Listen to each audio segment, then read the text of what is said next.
আমাকে সবাই ইজ্জত করতো, আমার ভয়ও কাঁপতো। কারণ আমি যদি একটা বিচারে হাত দিতাম, যদি ওই বিচারটা ভালো পর্যায়ে না নিতাম, তাহলে আমার ইজ্জত থাকবে না। সেই জন্য দেখা গেছে যে চোরের মায়, গৃহস্থের আদর।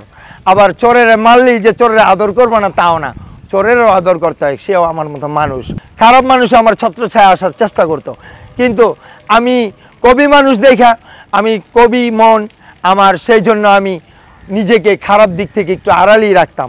আমি চাইতাম ভালো দিকটাই।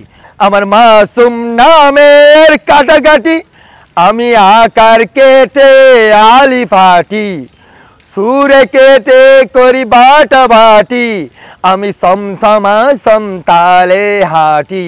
এক সময় আমি ছাত্রলীগের বিভিন্ন কার্যক্রমের সাথে জড়িত ছিলাম এবং আমার নামও ছিল। আমার এখন মনে নেই, কিন্তু কৌশিকুর রহমান জসিম ভাইকে খোঁজ করলে পাওয়া যাবে যে ওনার সাথে যেহেতু আমি চলতাম, ওইখানে আমার নাম ছিল।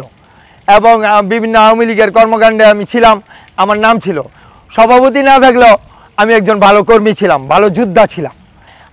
আমার বাড়ি ছিল যাত্রাবাড়ি, কিন্তু আমাকে সায়দাবাদ আর কিছু ডিগ্রি কলেজ, এই কলেজের প্রাঙ্গণ থেকে আমাকে মোটামুটিভাবে ঢাকা শহরে, ঢাকা মহানগরে সবাই চিনে।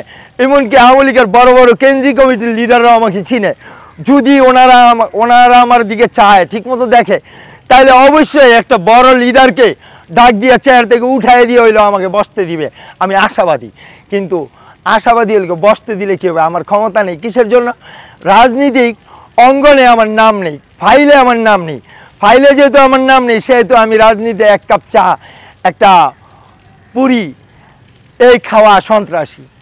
এখন শেখ হাসিনার কর্মী, রাজপথের সৈনিক আমি যদি শেখ হাসিনা পরিবারকে ভালো না বাসতাম, তাইলে আমি এরকম সুন্দর কবিতা লিখতাম না, শেখ হাসিনাকে চিন্তা করে কবিতা লিখতাম না।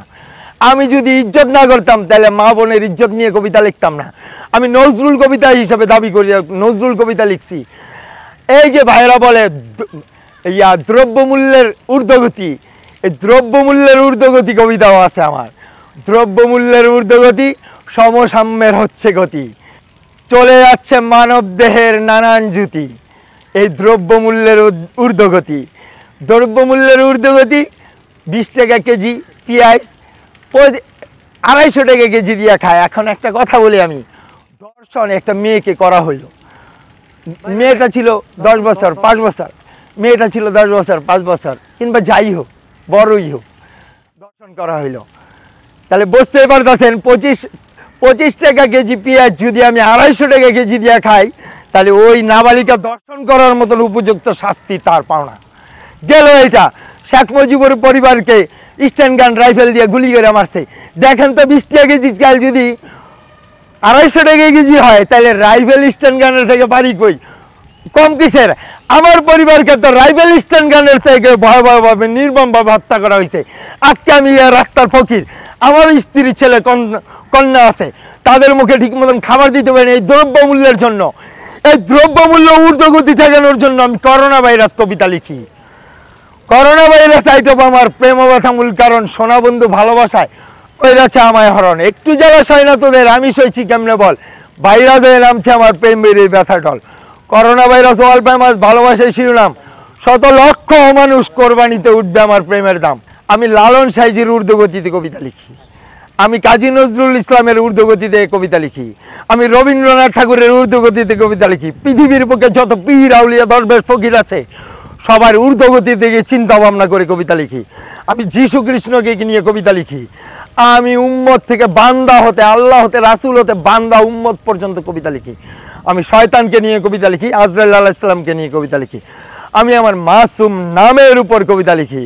আমার মাসুম নামের কাটাকাটি, আমি আকার কেটে আলি ফাটি, সুরে কেটে করি বাটা বাটি, আমি সমসমা সমতালে হাঁটি, এই সমসমা সমতালে তালে, জীবন পাতার উল্টো ডালে আমি হইয়াছি হাজির।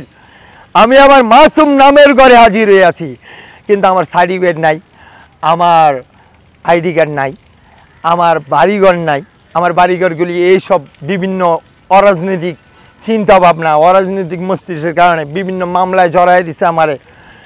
আমারে ফরমারা ডিস্টার্ব করতো। আমার একটা ভাই আমার ভাইয়ের নাম ছিল শেখ সাদি। চাচ্ছেন কি এখন? হ্যাঁ বলি, আমার ভাইয়ের নাম ছিল শেখ সাদি। উনি মালয়েশিয়া গিয়ে আগুনে পুইরা অ্যাক্সিডেন্ট হয়ে গেছে, ওনার শ্বাসনালী দিয়ে এদিক দিয়া শ্বাস বাহির হয়।